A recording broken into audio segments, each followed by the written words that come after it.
ano ba talaga yung goal mo when you're canceling? To educate. To educate, diba? Is it really though? Because people are having fun canceling people left and right. I've canceled you. That means I'm better than you. That means all eyes are on me. Yes. In the past year of producing videos through Recreate, we've met a lot of people from different backgrounds that hold different beliefs and opinions about life. So we wanted to delve deeper into topics and look at them from multiple perspectives. With this show, we talk about what can be considered good, bad, and everything in between. Welcome to the gray area. Hi everyone, welcome back to another episode of The Gray Area. Beside me is not Colin or Bob, it's our guests, our talents, our hosts from our show Unfiltered, Adea and Ange. Hi, guys. Hello. It's us. Hello. So guys, nakita niyo ba yung old episode namin? Yung Do you gray know what we're area. gonna do today? Do you know what the show is all about? I Of know. course, we Ano know. nga, ano It's an nga? unfiltered episode. Hindi, pero ako, Welcome to another pero ako episode. TBH, like, wala akong idea. Grabe. Ang sana ako, kasi... Fake kasi si Ange, kung part ng Recreate. Yung idea ko is, we're gonna talk about something or about any issues, tapos itatackle namin kung gaano ba ka-great to sa life Mundo. natin. Sa life? Yeah. Okay. Yeah, actually, yun ang naman talaga yun. And meron akong gustong pag-usapan with you guys. Wait, but before that, gaano kayo ka-frequent user of social media? Every day. Para siyang, every second. Joke. Reflex na siya. Yeah, parang Instinct reflex, na. parang mannerism na lang siya kahit wala kang i-check. Kailangan i-check. Part na talaga siya ng life. Ako, I'd say, if I'd rate it, moderate lang. Hindi ako, like, sobrang addict. Kasi wala na- kang phone eh. Grabe.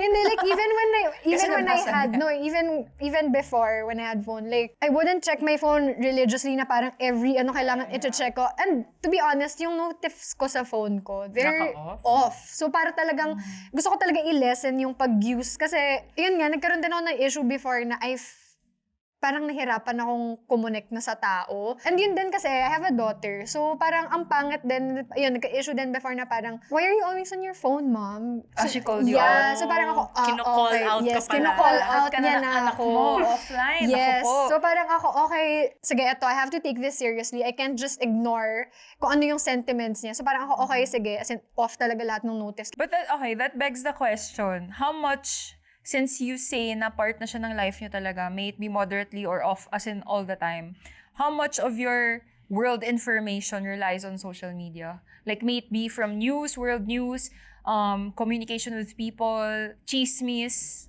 dun na ba kayo nag-rely Yes, oo.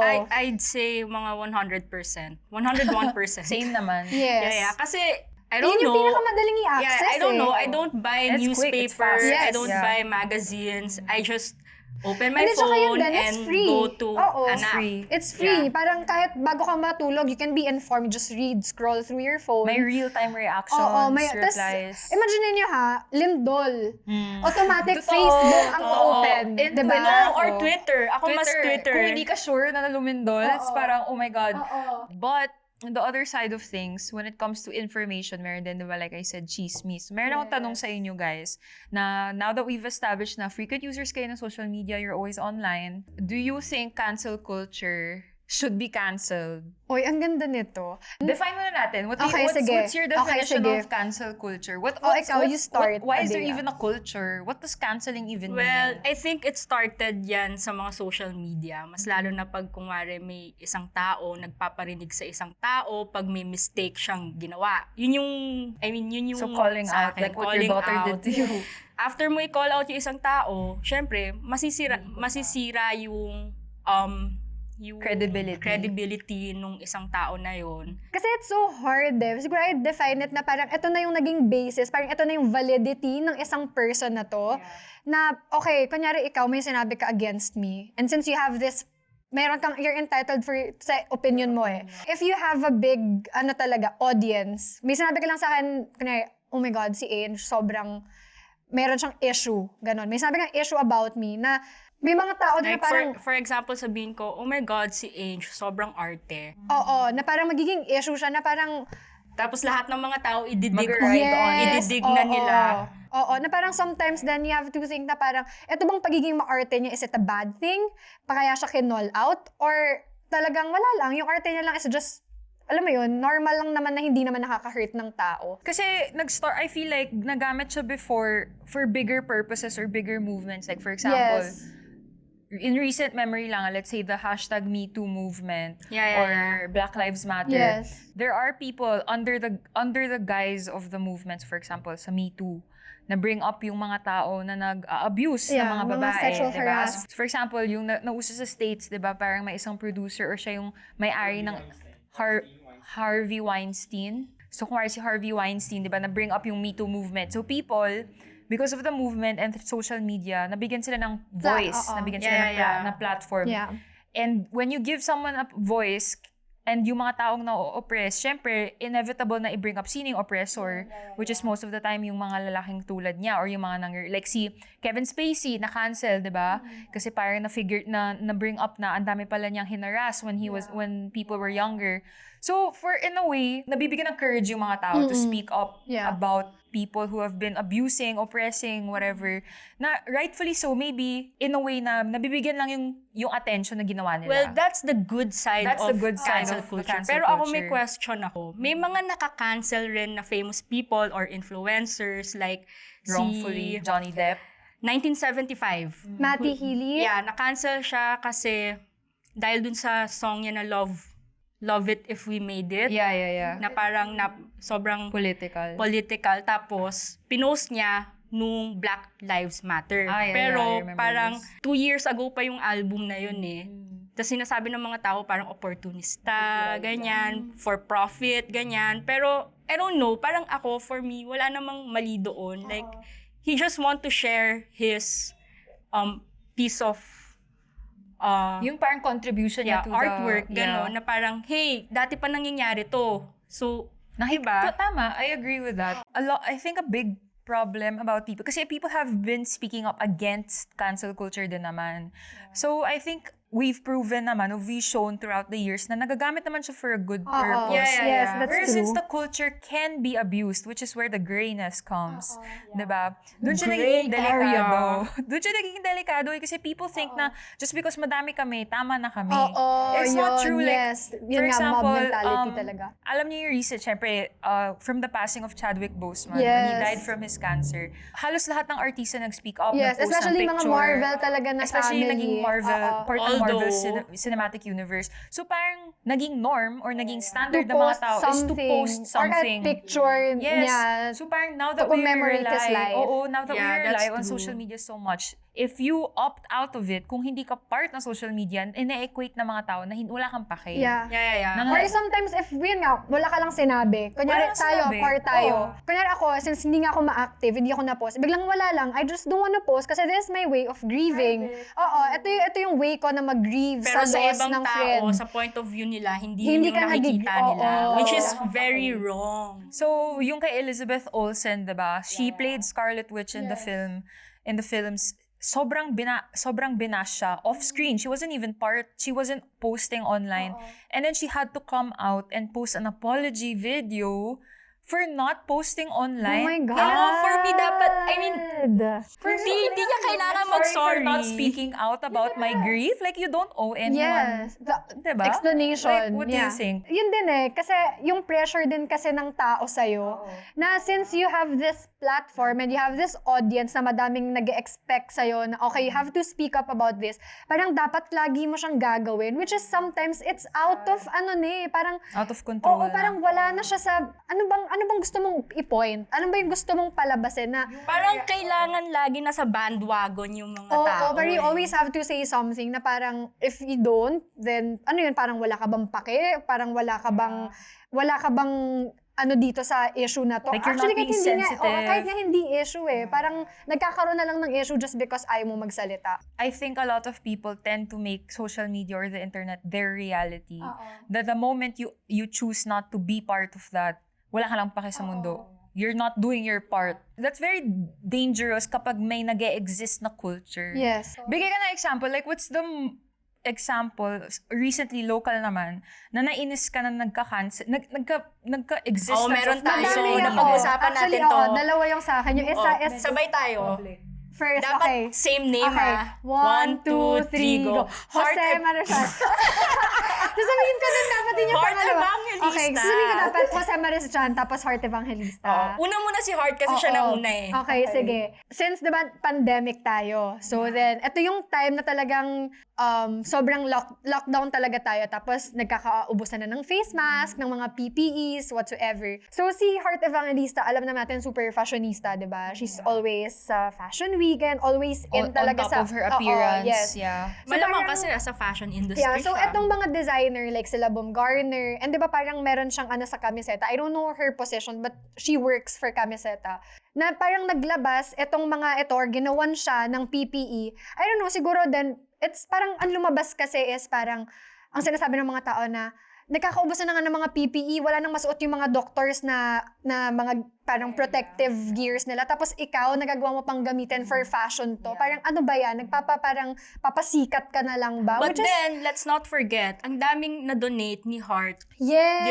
Diba? madami siyang na-donate. And yung mga ginamit naman niya, hindi naman siya nakipag-agawan dun sa mga Totoo, frontliners yun na nga. yun eh. She did not if nagkakaagawan ng PPE and masks sa mga hospital, she did not create a fashion line Yes. from those And resources. diba, before that pa, siya pa yung nagpauso ng parang, alam mo yung mga make your own face mask Yeah, na yeah. from your old, kunwari mga Hermes, LV na mga ribbons na dinidikit niya sa mga face mask. Just so you know, you can wear something na safe ka at the same time fashionable. Tapos you can And save you a lot of reusable, money. diba? Oo, you can save you a lot of money. Yeah. Tapos parang people were just pointing na ang insensitive mo, ang insensitive ng ginagawa problem mo. kasi sa mga tao, once na parang may ginawa kang mali or hindi sang-ayon yung mga tao sa ginawa mo, nakakalimutan nila yung mga nagawa mong maganda. Like, Feeling ko it's not even just that. Parang nami-misplace ng mga tao yung paggamit na ng logic. Kasi breakdown natin. Okay, breakdown natin si Harta, yung situation. Ano yung mukhang mali dito Rich woman, fashionista, vain, focuses on her appearance. Versus people needing PPEs, people needing masks, nagkakaubusan. Paano nag-correlate yung her having her own Diba? line versus the lack of in the hospital? I understand. may nagsasabi na tone deaf raw. Naintindihan ko kung tone deaf yun kung hindi siya tumutulong. Yes. Naintindihan ko kung tone deaf yun kung nagnakaw siya ng resources ng isang hospital to make her own line. But what she's doing is her own thing. She has never, I don't think I think it's tone deaf if she went around the Manila without PPE and a Yes. mask. Kasi yun ang insensitive. Doon mo siya cancel, di ba? Kasi, Cancel mo siya kasi pandemic ngayon tapos nakaganyan ka lang, walang mask, walang face shield. Tsaka, Diba? paano naging tone deaf yun? Siya ba ang nagmamanufacture ng mga masks and PPE for Yes. those hospitals? Hindi niya naman binabrag eh. Like, may ganto ba kayo? May ganyan ba kayo? Hindi. Feeling Like, ko din, pure vain lang siya eh. And to think, meron ng mga binibenta ngayon na copper masks, Hermes masks, may mga Uniqlo mask na So pinagpipilahan pag ng mga bumili ka tao. ba nun, ibig sabihin tone deaf ka. Oo, Kasi, so anong purpose nun from what Heart has done? yeah. Ano ba talaga yung goal mo when you're canceling? To educate. To educate, di ba? Is it really though? Because people are having fun canceling people left and right. Ako, okay lang ako makancel basta may matutunan ako. But how can you educate someone you've canceled? Hindi, siguro nga kunyari, tama yung sabi, parang okay, paano mo masasabing educate? What if yun nga, since ang cancel culture kasi they just cancel you based on, nagiging entitled na kasi yung tao. Gets ko na, Oo. guys. So parang what if kinancel kita, parang how can you improve yourself? Parang ikaw nakita mo naman sarili mo na, wala naman akong ginawang mali, ba't ako kinakancel? So parang, Well, kapag wala kang ginawang mali, pero for me, okay lang ako makancel if may mali talaga akong ginawa. Gusto ko rin naman malaman if may mali talaga akong nagawa. Pero not cancel, call out nga yung better term doon. Gusto ko ma-call out dun sa mga wrongdoings ko To improve. to improve. And- Pero it doesn't oo. mean na kailangan mong Mawala on the face of the earth.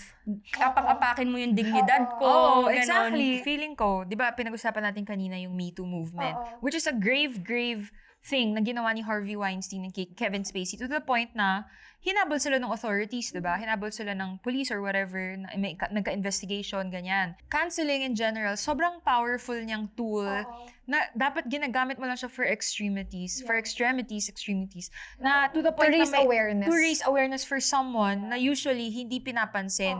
Pero ang nagkakaproblema is ginagamit siya for such shallow things. To the point na nagkaka-mob mentality yung mga I tao. agree dun sa sinabi mo. Kasi parang I feel like cancel culture should only be there kapag kunyari, alam mo yung tipo na, okay, meron akong gustong ireklamo, but then, wala parang ang weak ng justice system eh. So, I'll just post something about, feeling ko dun din nag-start eh. Sam Morales, you Oo, remember the whole yes. thing with Sam Oo. Morales? Feeling ko parang gano'n, na parang, okay, since parang, this is big, malaking issue to, but then, bakit walang nagreklamo? Or if may nagreklamo, how come walang nangyayari?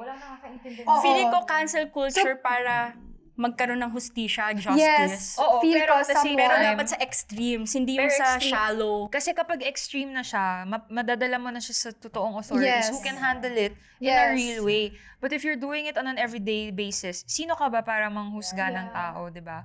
Sino ka para mang-cancel when you could just call out and educate? Bigla na lang nag-pop sa mind ko eh. Ito, example, gray Teresa area. natin, nag-pop eh. Teresa natin. Gray area, guys. What if may isang person,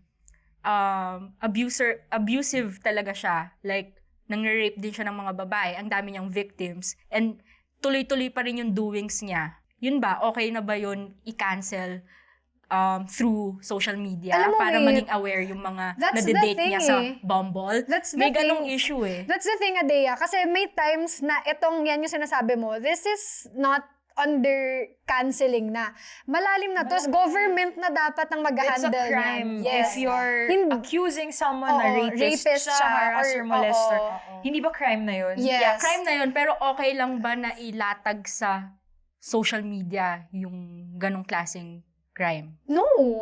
Kasi, For me, Yung, kasi walang nanghuhuli, ganon. hindi naman sa walang nanguhuli. kasi wanna raise awareness dito sa tao na to, na ganito siya, abuser siya, sexual harasser. Feeling offender. ko, parang kaya siya nilagay sa social media para wala na siyang ma-victimize na girl sa Bumble. Gets? Sa Tinder. Kasi, yung mga nami-meet naman natin sa Tinder and Bumble, wala silang alam. May picture lang nandun Feel eh, ko di ba? that's kinda out of scope na ng cancel culture. More on pag ganyan kasi, kung ikaw personally na-victimize ka na hinaharas ka, tas may pagka-rape And yung na. I mga think, nag-cancel sa kanya and nag-call out sa kanya, mga victims niya.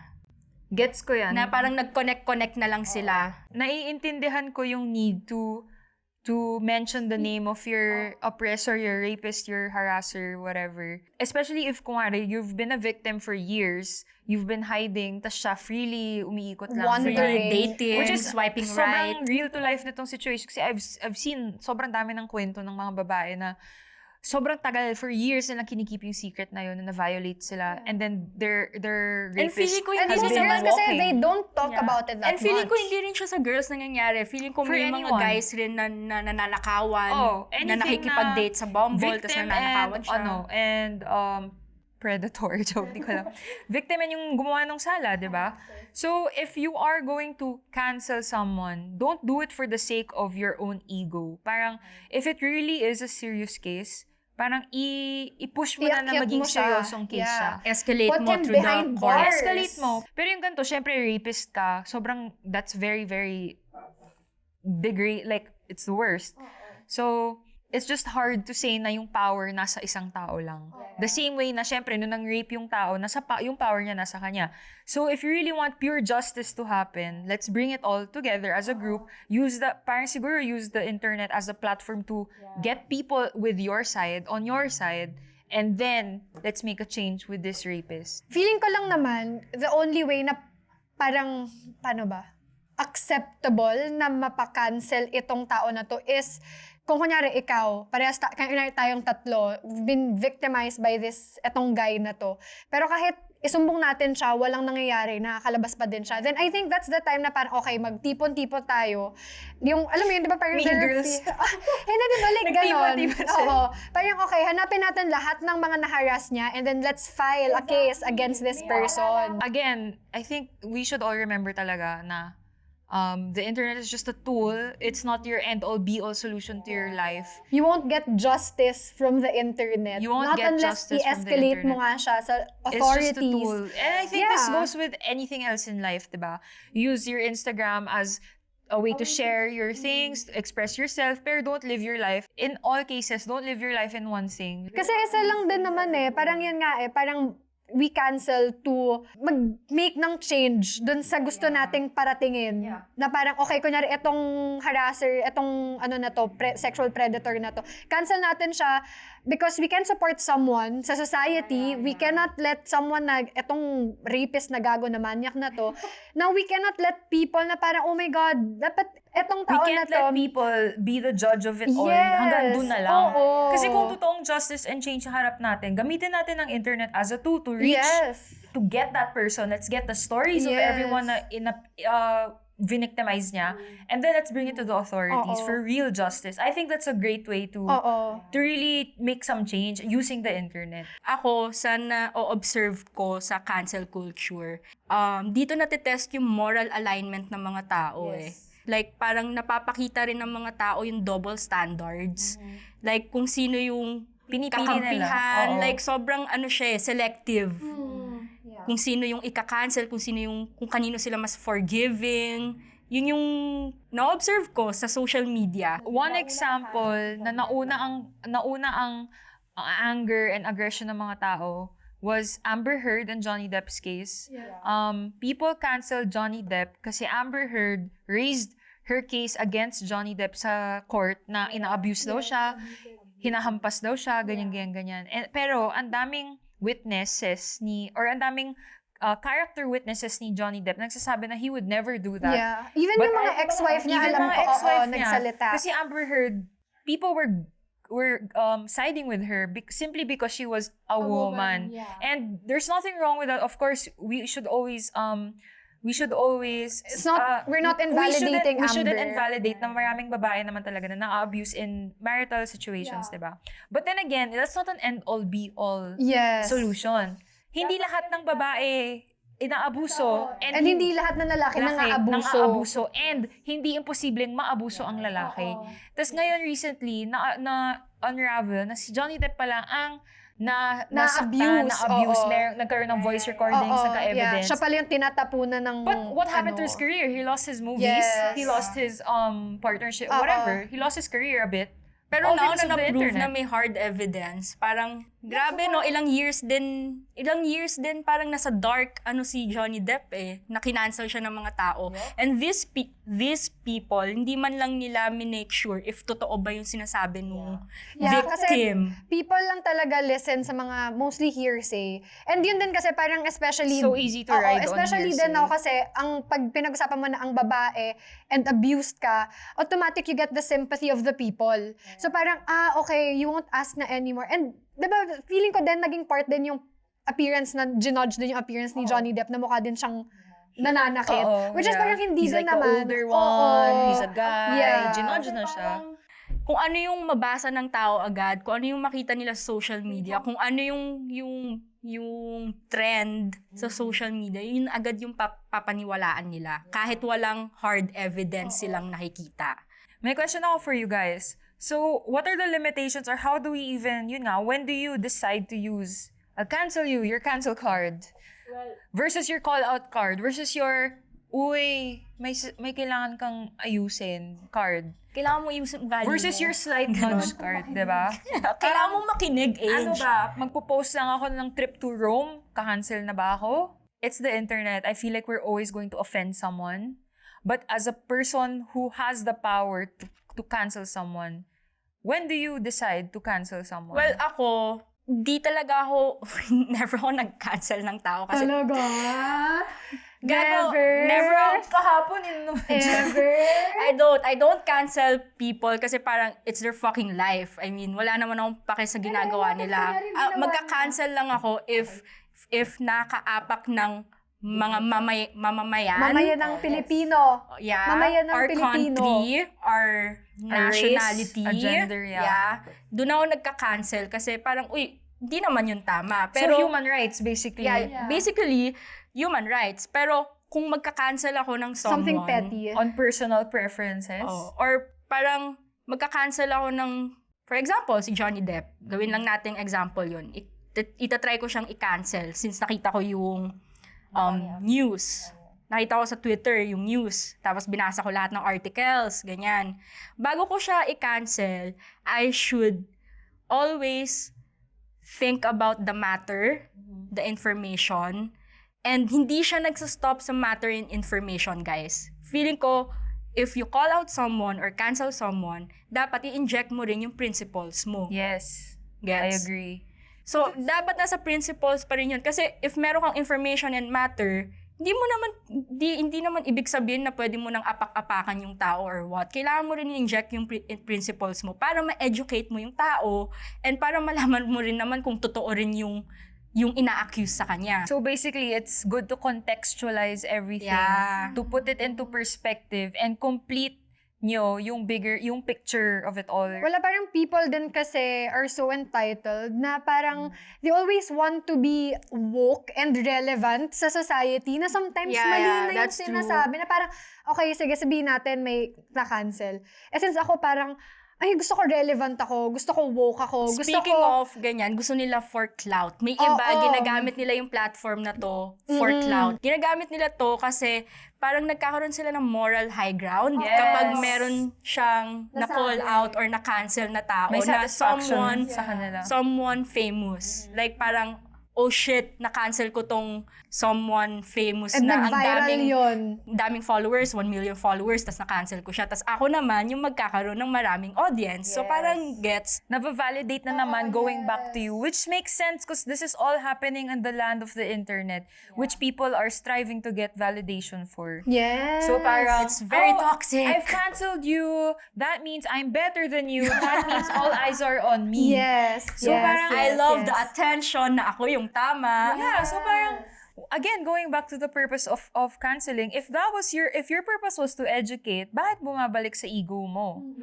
Bakit bumabalik sa clout mo, sa reputation mo? Bakit hindi mo na siya sinabihan? Lalo na if it's not an extreme case, like Harvey Weinstein or Kevin Spacey. If it was just someone saying something microaggressively, may sinabi siyang offensive, di ba? Na parang, ginamit niya yung word na gay in a derogatory sense. Kung genuinely kilala mo yung tao na ginawa na yun, tas you know na meron siyang room for improvement, for growth, you could have just stepped aside, talked to him, versus like, my best friend, blah, blah, blah, said the G word, said gay in such a derogatory sense. Parang, what if laking ano siya? What if laking very, hindi siya lumaki sa open-minded hindi na... lumaki sa open-minded space, hindi lumaki sa diverse na environment, diba? What if tabu sa kanya yon? Not everything is applicable to everyone. Yes. So parang, there's a lot to contextualize. It's I hard. agree with your Yes. matter, with your information and your principles. Yes. Ako personally, whenever I post something online, sobrang ilang beses mo siyang pag-iisipan. Totoo. Kasi parang there's no room for mistakes. Yun talaga yun. Na Pero parang, how can we fucking learn if we don't make a mistake? Oo. And knowing na people will not even educate you first, but rather shout out you, shame you. Parang, are we in the medieval times? Yes. Parang nafe-feel ko, na-observe ko sa mga mahilig mag-cancel, mga pawok. Mga Pag pawok. kung wari nakikita ko, parang nafe-feel ko sobrang nagkakaroon sila ng adrenaline rush or Well, it's effect. true. Yeah. That shaming someone, ganun. Parang yung power nila nakikita ko, pag nakikita ko, wow, grabe siya. Oo, parang, I know more things than you. It's parang, okay, lumaki na ulo mo niyan. Okay na ba? Okay na ba? Nasatisfy na Pwede ba mo yung na ba siya ego? i-forgive? Yeah. Parang okay na ba tayo? Pwede na ba? Sad. Ulit?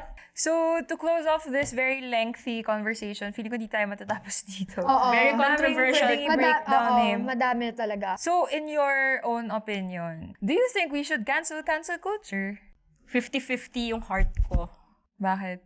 Ina-admit ko naman na malaking tulong siya sa mga ibang issues na nangyayari sa world. Like, for example, yung mga issue sa racism, sa LGBTQA+, IA+. oh my God, I'm a fake gay. I'm a fake gay. Malaking help siya to produce awareness Yeah, kasi mas malaki yung reach sa tao. But at the same time, mali siya pag ginagamit siya sa mababaw na issues. Like, personal issues ng mga tao. Yeah. So parang I feel like with cancel culture, meron siyang magandang nagagawa. Especially yon when you wanna raise awareness sa mga nangyayari sa paligid natin. Na alam naman talaga natin important and that talagang needs awareness and ito talaga yung makaka-help na ma-educate talaga yung tao. Pero yun din kasi, you have to know din you have to know, may line siya between saan mo ba gagamitin to? Gagamitin mo ba siya to raise awareness and to educate or you're gonna use this to bring someone down and just, hate on someone? Sa internet kasi meron na tayong, may ginagawa na kasi tayong parang pagkatao sa internet na ito yung magiging... May persona tayo. May persona na this is how I want the people to perceive me as. Using the internet, dapat responsible tayo sa mga ginagawa natin. Na we can't just bash someone. We can't just... Blindly. Oo, na parang, okay, may ginawa siya, okay, I'll jump dun sa bandwagon yun just because, okay, bored ako. I wanna be better than someone. Kasi like, honestly, I think... I wanna be relevant as fuck. So it's very... We like doing things that are easy. And kasama na dun ang pag-hate. Pag-spew ng anger. Parang dali lang mag-hate. It's so easy to get mad than it is to control your anger. Yes. Let's admit it. Sobrang dali kasi it's an even emotion. in person, yeah. So I feel like canceling, sobrang laki niyang power of the people, like of the regular people, na tinatapatan lang for big problems to garner big change. Yes. So like Me Too movement, BLM, racism, diba? Lahat talaga. But if you put that big of an energy, that big of a change, that big of a tool to minor things, naninira ka na ng tao, naninira ka na ng character, na anong kind of change do you want from that? If you could just educate it, diba? And it's unfair din dun sa taong parang kinakancel mo. Kasi sino yung pwede niyang balikan? Kanino siya pwedeng magkaso na parang, paninirang puri na yung ginagawa mo? Like, sino yung pwede mong habulin? Ang dami nang nag-hate sa'yo na hindi lang isa, may biglang hundreds, thousands of people na biglang... Kasi hindi mo pa alam kung totoo yung sinabi sa'yo or there's no way of counter-checking what you're accusing of that I mean, person. kung mali yung inaccuse sa'yo, parang wala na, ang sa laki na ng internet damage. Wala na. Diba? Character, assassination. Yes. So, remember, you're doing it all in the internet, guys. The internet, ang dali lang mag-spread ng false information dyan. Yes, sobra. So, Mga fake remember, news. do you really want to handle that much power to someone when they're not even doing something that grave na to the point na hindi na sila masisave? I think that's the only time you should truly cancel something. So ako, feeling ko yung conclusion nitong lahat sa napag-usapan natin, if you're going to use this cancel culture as a tool na magpahiya lang ng tao, umalis ka na sa internet. Umalis ka na sa internet. Oo. But if you're going to use this as a tool to change something, okay yun. For pure change and justice na hindi self-justice, hindi self-righteousness, for the sake of the betterment of society. I think maybe dun siya medyo justifiable. But again, it's a gray area. Gray area. So, thank you guys for being in this episode with us. To everyone, I hope you enjoyed this episode with Angel Nadea. Make sure to like, subscribe, comment down below what you think about this topic. Let us know your thoughts and see you on the next episode. Bawal mag-internet mga bobo. Siya nagsabi nun.